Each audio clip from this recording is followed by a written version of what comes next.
Hello everyone, welcome back to AgeBlend. I am Gio George. So today I am going to share with you guys how to install Apple CarPlay on your 2016 to 2019 Lexus Rx350. So I'll be using my wife car. This one is 2018 Lexus Rx350. So she's been complaining about she doesn't have no Apple CarPlay. So I am going to install one. Stay tuned.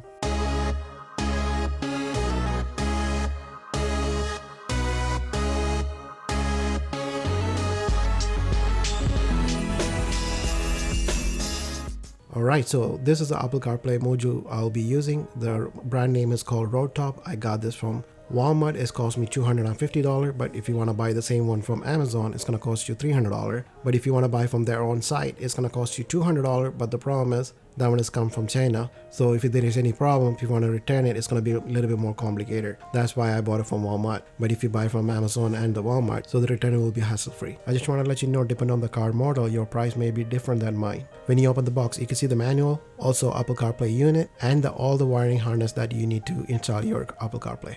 Before you start working on the car, make sure you park the car in the shade. Put all the windows down, that way there is air circulation. Take your negative terminal off your battery, that way you will kill the entire power to the car. It's going to be safe to work on your car.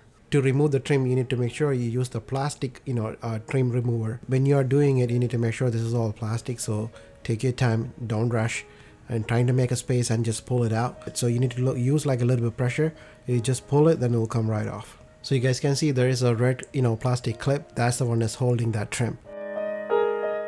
When you are removing this silver color trim, you need to be really careful because that one is like a really thin, so you may break it. So make sure you take your time and do it. Also, when you're removing the clip, the yellow clip, take one at a time. Don't rush there. Use your plastic tool to press it at the same time you pull it, then it will come right off. Now you need to remove the start button, the plastic trim. That one is so easy, you just pull it, it will come right off because you don't need to use any tools. Now you need to remove the wiring harness from the start button.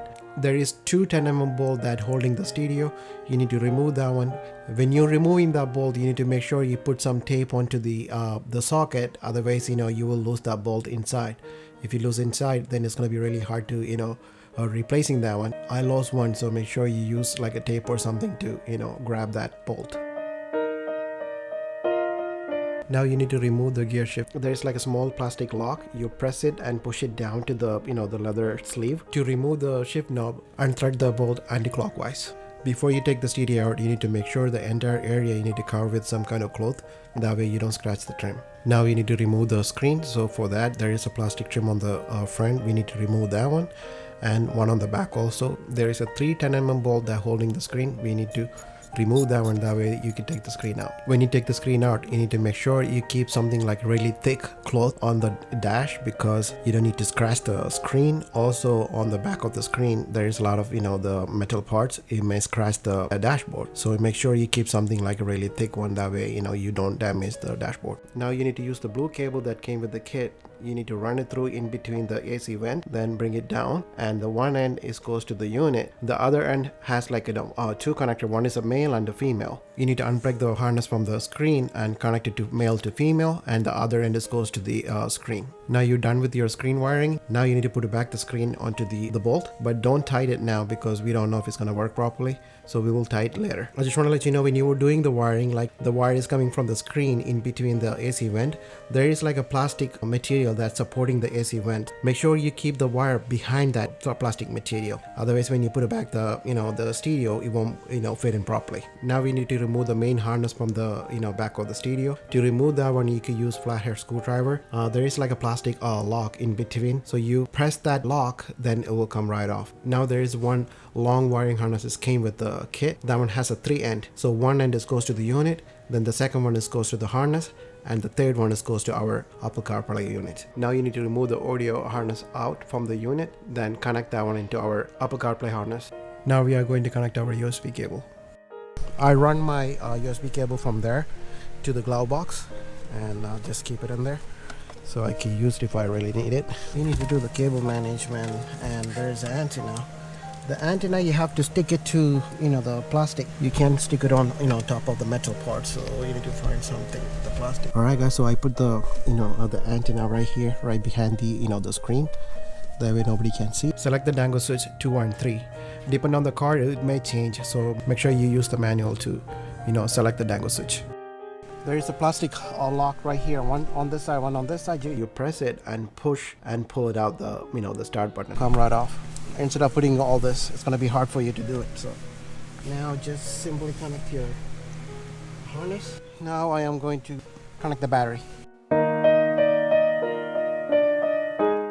When you turn the car on, it will take a little bit more time to reboot your system, so don't panic. When the main screen comes, you need to press and hold the menu button, then it will take you to the Apple CarPlay mode. Now we need to connect our phone into the Apple CarPlay, so you need to turn the Wi-Fi on and connect it to the Apple CarPlay. Also, you need to connect your Bluetooth also to the Apple CarPlay. Now you're done with your installation. Before you close everything, you need to make sure all the sound and everything working properly. If your audio is not working, make sure you select aux input. Now put it back everything on reverse order. Alright guys, so I don't know if you guys can see it. I put the the Apple CarPlay in the box all the way down there. Now you can see that. See it right there. Alright everyone, so let's talk about the problem after I installed my CarPlay. After installing the CarPlay, the second day I noticed that there is grain noises coming from my speaker. And it's depending on your acceleration. When you accelerate, the grain noises goes up and down like this. You guys can hear it.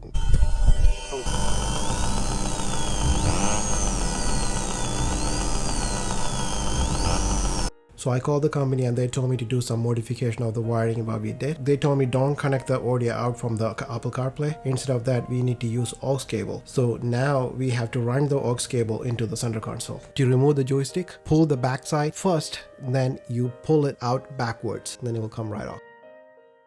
Took one screw from here and one screw from here on the middle. Now you just pull it backwards. There you go. Then just lift it up. You don't need to take the whole thing out because you could just run through from this side now. All the way down here and came down to the aux cable in the center console. There is two ground wire coming out from the Apple CarPlay that you need to ground it on top of the stereo. On the manual it says don't connect, but in our case right now we have to connect it to reduce our noise. If there is no audio, you need to make sure you select aux input.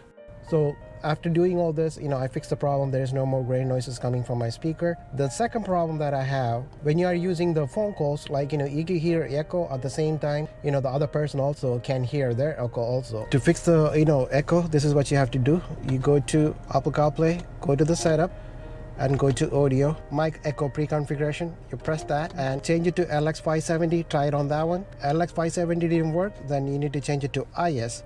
Try it on both of them, then if it didn't work, this is what you have to do. I select it as a custom.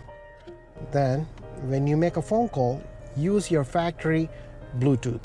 That way, you will fix the problem. Alright guys, so when you're making a phone call, you can see Apple CarPlay and Lexus Rx. Select Rx. That's what you have to do. You will fix the problem. There is no more echo afterward. Then the third one, right now I'm on factory GPS.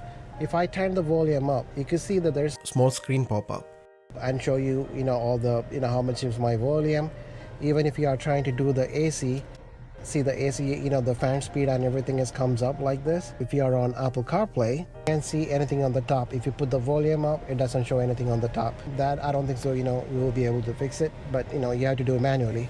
On top of that, when you are using the Apple CarPlay, you're trying to switch your app and stuff. Sometimes we'll turn off your AC. To fix the joystick issue means when you are changing over here, I said the factory one also keep changing it. There is a wiring harness that came with the kit that you need to bypass the wiring harness, but I didn't do it because if you do that, when you are on your factory the stereo, you can use the joystick. There is another problem that I need to mention, that if you are a two driver, using the same car, every time when you come in, you need to manually select your Wi-Fi to work on your Apple CarPlay. But if it's only one driver using the car, you don't have to do that. Every time when you come in, it's automatically go to your Apple CarPlay. So let's talk about the good thing about the Apple CarPlay. First thing I want to mention that you don't need to replace your car to get an Apple CarPlay.